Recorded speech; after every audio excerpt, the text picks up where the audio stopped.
नमस्कार बच्चों। मैं आज आपको पढ़ा रही हूँ 7th स्टैंडर्ड 3rd चैप्टर सुनो मेरी कहानी। ये पाठ है संकलित और इसमें पहले इंट्रोडक्शन देखें।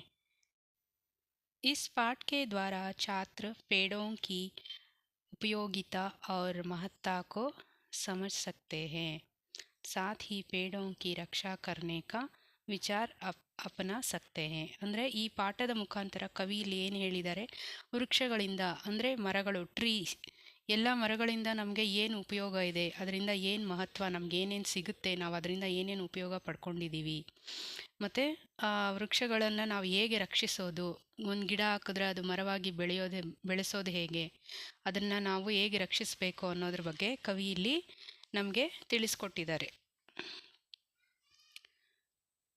ओके, अभी आगे देखें। पाठ ध्यान से सुनो। आओ बच्चों मेरी छाया में आकर खेलो.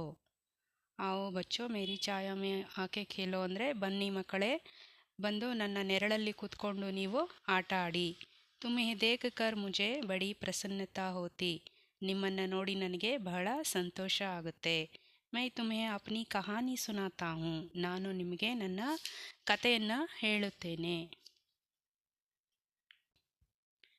देखो मेरी 3 हिस्सा होते हैं. पहला पत्ता और टहनियाँ, दूसरा तना और तीसरा ಜಡೆ. ಆ ಮರದಲ್ಲಿ 3 ಭಾಗಗಳಿದೆ.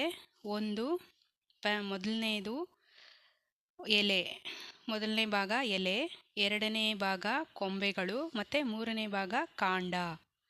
ಇದು ಮತ್ತು ನಾಲ್ಕನೇ ಭಾಗನೂ ಇದೆ, ಅದು ಬೇರು. ಇದಿಷ್ಟು ಮರದ ಪ್ರಮುಖ ಭಾಗಗಳಾಗಿರುತ್ತೆ. ಮೇ ಜಡೋಂ ಸೆ ಪಾನಿ ಚೂಸ್ ಲೇತಾ ಹೂँ. ಅದು ಬೇರಿನ ಮುಖಾಂತರ ನೀರನ್ನು ಹೀರಿಕೊಳ್ಳುತ್ತಂತೆ. ಪತ್ತೋಂ ಕೆ ಜರಿಯೆ ಮೇ ಹವಾ ಮೇ ಸಾನ್ಸ್ ಲೇತಾ ಹೂँ. ಪತ್ತೋಂಕೆ ಜರಿಯೆ ಅಂದರೆ ಎಲೆಗಳ ಮುಖಾಂತರ ಅದು ಗಾಳಿಯನ್ನು ಎಳ್ಕೊಳ್ಳುತ್ತಂತೆ, ಅಂದರೆ ಉಸಿರಾಟ ಮಾಡುತ್ತಂತೆ. ಮೇರೆ ಕೈ ಬಾಯಿ और ಬಾಯಿ है जिनके नाम है बरगद, पीपल, आम, इमली, ಆಬ್ನೂಸ್, ಕಟ್ಹಲ್, ದೇವದಾರು ಆದಿ. ಅಂದರೆ ಯಾವ್ಯಾವ ಮರಗಳು? ಬರಗದ್ ಅಂದರೆ ಆಲದ ಮರ, ಪೀಪಲ್ ಅರಳಿ ಮರ, ಆಮ್ ಮಾವಿನ ಮರ, ಇಮಲಿ ಹುಣಸೆ ಮರ, ಆಬ್ನೂಸ್ ಕಟ್ಟಿಗೆ ಮರ, ಕಟ್ಹಲ್ ಅಂದರೆ ಹಲಸಿನ ಮರ, ದೇವದಾರು ಅಂದರೆ ಅದೊಂದು ಜಾತಿಯ ಮರ ಆಗಿರುತ್ತೆ, ಅದರ ರೆಂಬೆಗಳು ಉದ್ದುದ್ದ ಇರುತ್ತಂತೆ. ಈ ಇತ್ಯಾದಿ ಮರಗಳೆಲ್ಲ ಅದಕ್ಕೆ ಭಾಯಿಗೆ ಸಮಾನ, ಅಂದರೆ ಸಹೋದರರ ಸಮಾನ ಅಂತೆ. ಈ ರೀತಿ ಅದು ತನ್ನ ಅಕ್ಕಪಕ್ಕ ಇರುವಂತಹ ಮರಗಳ ಬಗ್ಗೆ ಅದು ಹೇಳ್ಕೊಂಡಿದೆ. ಸುನೋ, ಧ್ಯಾನ್ ಸೆ ಸುನೋ और देखो. ಆದ್ಮಿ ಮುಜೆ ತೋಡ್ತಾ ಹೇ. ಮನುಷ್ಯರು ನನ್ನನ್ನು ಬೆಳೆಸಿ ದೊಡ್ಡದು ಮಾಡಿ ಅದನ್ನು ಹಾಗೆ ಬಿಡ್ತಾ ಇಲ್ಲ, ಅದನ್ನು ಕಟ್ ಮಾಡ್ಕೊತಾರೆ. ಏನಕ್ಕೆ? ಮುಜೆ ಕಾಟ್ತೆ ಹೇ, ಅದನ್ನು ಕಟ್ ಮಾಡಿಬಿಟ್ಟು. ಪರಂತು ಉಸ್ಕಿ ಭಲಾಯಿ ಕೆ ಲಿಯೆ ಮೇ ವಹ ಸಬ್ ಬರ್ದಾಶ್ತ್ ಕರ್ತಾ ಹೂँ. ಮರವನ್ನು ಬೆಳೆಸಿ ದೊಡ್ಡದಾದ ಮೇಲೆ ಅವನು ಹಾಗೇ ಬಿಡಲ್ಲ, ಅದನ್ನು ಕಟ್ ಮಾಡಿ ಅವನ ಉಪಯೋಗಕ್ಕೆ ಅದನ್ನು ಉಪಯೋಗಿಸ್ಕೊಳ್ತಾ ಇದ್ದಾನೆ ಮನುಷ್ಯ. ಆದರೂ ಮರ ಅದನ್ನೆಲ್ಲ ಸಹಿಸ್ಕೊಂಡು ಸುಮ್ಮನೆ ಇದೆ. ಮುಜೆ ಕಾಟ್ಕರ್ ಅಪ್ನಾ ಘರ್ ಬನಾತಾ ಹೇ. ಮರವನ್ನು ಕತ್ತರಿಸಿ ಏನು ಮಾಡ್ತೀವಿ ಮನುಷ್ಯರು ನಾವು? ಅದರಿಂದ ಉಪಕರಣಗಳು, ಮನೆ, ಇನ್ನು ಏನೇನೋ ಬೇರೆ ಬೇರೆ ತರಹದ ವಸ್ತುಗಳನ್ನು ನಾವು ಮಾಡ್ತೀವಲ್ವ. ತರಹಕ್ಕೆ ಉಪಕರಣ ಬನಾತಾ ಹೇ. ಬೇರೆ ಬೇರೆ ರೀತಿಯ ಮೇಜು, ಟೇಬಲ್ಲು, ಸೋಫಾ, ಇನ್ನು ಟೀಪಾಯಿ ಎಲ್ಲನೂ ನಾವು ಮರದ ಒಂದು ಮರಗಳಿಂದಾನೇ ನಾವು ಆ ಉಪಕರಣಗಳನ್ನೆಲ್ಲ ಮಾಡೋದು.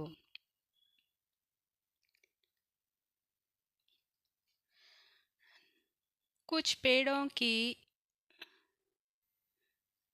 लकड़ियाँ जलाने के काम आती है.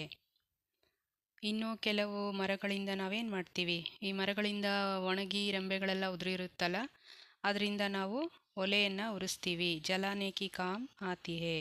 ಅದನ್ನು ತಂದು ಒಲೆಯನ್ನು ಉರಿಸಿ ಅಡುಗೆ ಮಾಡೋದು, ನೀರು ಕಾಯಿಸೋದು ಎಲ್ಲ ಮಾಡ್ತೀವಿ. ಮೇ ಸಭಿ ಕೋ ಅಪ್ನಿ ಛಾಯಾ ದೇಕರ್ ಉನ್ಕಿ ಥಕಾವಟ್ ದೂರ್ ಕರ್ತಾ ಹೂँ. ಅಷ್ಟೆಲ್ಲ ಚೆನ್ನಾಗಿ ಬೆಳೆದಿರುವಂತಹ ದೊಡ್ಡ ಮರ ಏನು ಮಾಡುತ್ತೆ, ನಮಗೆ ಏನು ಕೊಡುತ್ತೆ? ಅದು ನೆರಳನ್ನು ಕೊಡುತ್ತೆ ಮತ್ತು ನಮ್ಮ ದಣಿವನ್ನು ದೂರ ಮಾಡಿ ನಮ್ಮನ್ನು ರಕ್ಷಿಸುತ್ತೆ. नेक्स्ट स्टैंजा सुनो। बच्चे मुझ मुझ पर पत्थर फेंकते हैं पर मैं उन पर गुस्सा नहीं करता. बच्चे मुझ पर पत्थर फेंकते हैं.